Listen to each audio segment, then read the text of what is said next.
Hi friends, welcome to my channel. நம்ம இன்றைக்கி பாண்டியன் ஸ்டோர்ஸில் இந்த எபிசோடை பார்க்கலாம்.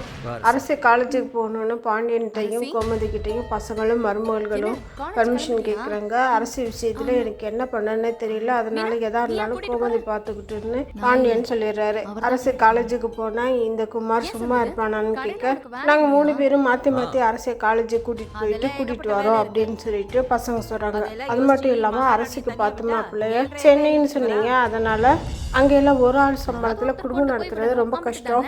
அங்கே அரசு வேலைக்கு போகணுன்னா டிகிரி வேணும், அதுக்கு அரசு திரும்பவும் காலேஜுக்கு போகணுன்ட்டு பாண்டியன்ட்டு அவரோட பசங்க சொல்கிறாங்க.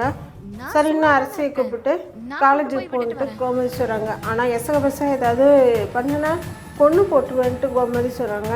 அடுத்தது குமார் அரசு வருவாளன்னு அவங்க வீட்டில் நின்று பாண்டிய வீட்டையே பார்த்துட்டு இருக்கிறத சுகன்யா பார்த்துட்டு என்ன விஷயம், ஏன் இங்கே நிற்கிறேன்னு கேட்குறாங்க.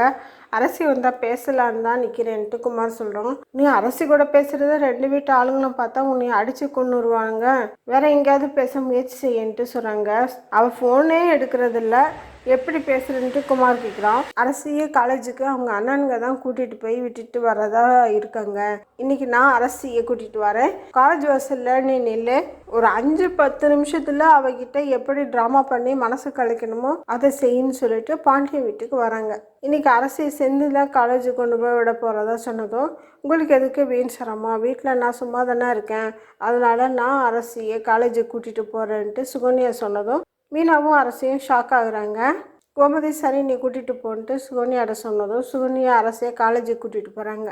இவங்க காலேஜுக்கு ஆட்டோவில் கிளம்புனதும் எனக்கு ஏதோ தப்பாக படுது, நாமளும் அரசு காலேஜுக்கு போகலான்ட்டு மீனா சொன்னதும் செந்தில் புரியாமல் பார்த்துட்டு சரின்ட்டு மீனாவை அரசு படிக்கிற காலேஜுக்கு கூட்டிகிட்டு போகிறாரு. அரசின் சுகன்யாவும் காலேஜுக்கு வந்ததும் ரெடியாக இருந்த குமாரை அரசிக்கிட்ட பேச வரான். இந்த டைமில் மீனாவும் கதிரும் அங்கே வந்துடுறாங்க.